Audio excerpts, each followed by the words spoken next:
Hello grade 10, we're going to do activity 6 number 1.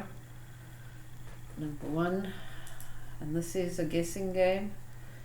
You have to generate a number between 1 and 10, both included, and then the user's got to guess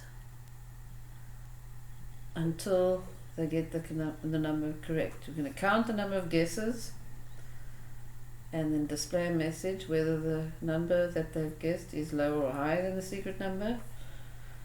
So we also want to know how many times it took for them to guess the correct number, so that should be interesting.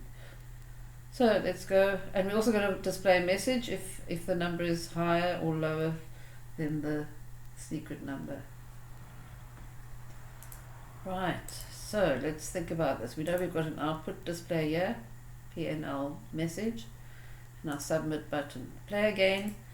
We're going to see now what that will do. We're going to reset the spin edit to a number and so on. But let's see, what are we going to play with? We're going to have a global counter to count how many times they've guessed. Okay, so let's make a global counter, our count integer. We can set our count integer to 0 and on activate, although as you might know that global integers are automatically set to 0, but just as a matter of habit, whenever we're counting or totaling, we set them to 0. So in on activate event, I've set my global counter to 0. Right, now in the submit button, that's where we're going to generate the random number and increment a counter for each click, and also store whatever the user typed in there in the spin edit to a variable. So I'm going to make my variable, my local one, var guess integer, and that's going to be spin edit value I guess equals SED guess guesses SED guess dot value. Okay,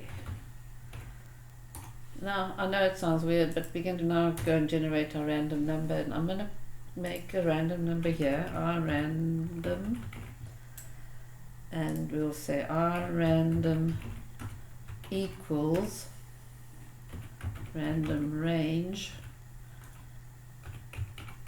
and the number must go from, the random number must be between 1 and 10 both included, so it's 1 to 10. So what we do for random range, we put in brackets 1, 11, and then we'll get a random number for 1 to 10, sorry. The numbers will go from 1 to 10. That's how you've got to use random range. Random range can only be used if we have math included at the top here in the user section, so include math. So as you can see, it's a bit of revision of built-in methods. Random range is a function that will return a random number, in this case from 1 to 10. You've got to type 11 at the second parameter there. Okay, so we've got our random number here. It's locally, actually no, it shouldn't be here. It should be globally generated, because we don't want the random number to change each time we click the button. So let's go and make our random number global. Our random colon integer. Yeah. And then we'll set our random number over here in the on activate event. Okay, so when the first time we run the program, the random number will be generated. Maybe it's 5, it'll stay 5 for each button click.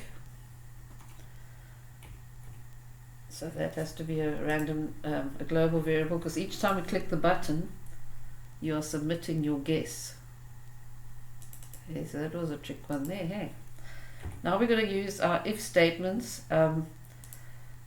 If the number is too low or the number is too high, we also want to increment our counter each time we guess. So each time we click the button, we're going to increment our counter.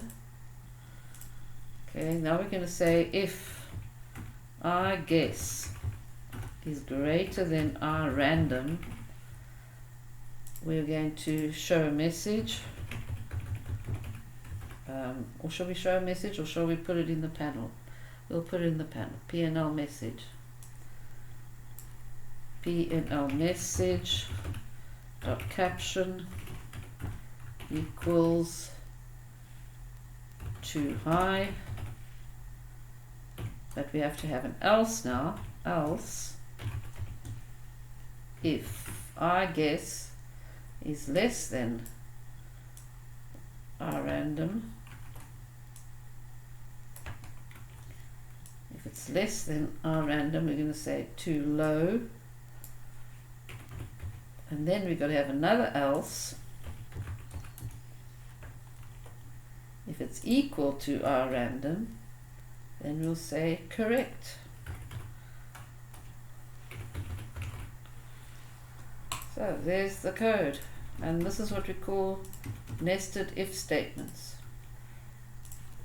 Okay, so if our guess is greater than our random, we have too high. Else, if our guess is less than random, we'll have that message. Else, if our guess is equal to our random, then we say it's correct. We're not going to do anything else in this code, in this button click event, but in the play again button, we have to basically reset our global variables. That's like a reset button. And then we have to, we're going to reset our counter to 0, get a new random number, and clear the panel, the message panel, and maybe set SCD guess dot value equal to 0. So there it is. Let's play the game quickly. See if it works. Right, so the process has already generated a random number from 1 to 10. Okay, it's in the global variable. It was set in the onActivate event. I click submit. It says it's too high, so make it 4. Too high, too high, too high. Correct. The random number was 1, so I'm going to clear it. So let me go and put in a random number now. 9. I mean a guess there. 9. Submit. Too low. 10. Correct. I actually should see. I should count. I should display in the panel message the number of guesses there. So we can add plus int to string our count. Too high. Number of guesses equals.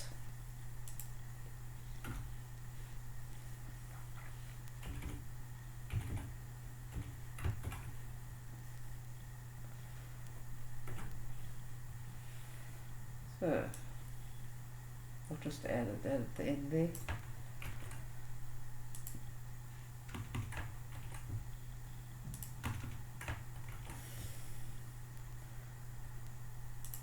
Okay.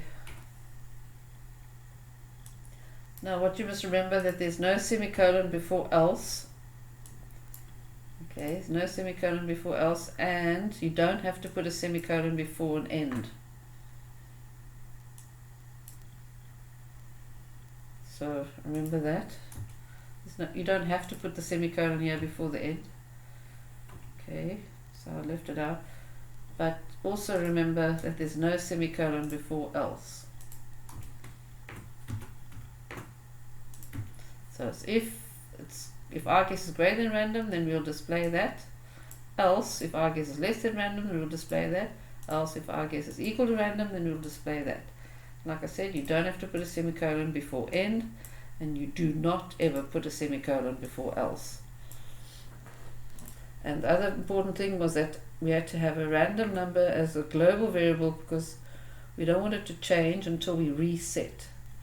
Only when we reset or try again, then we go and generate a new random number and set all the counters to 0 and the displays, clear the displays. And that's it. See you again on Monday.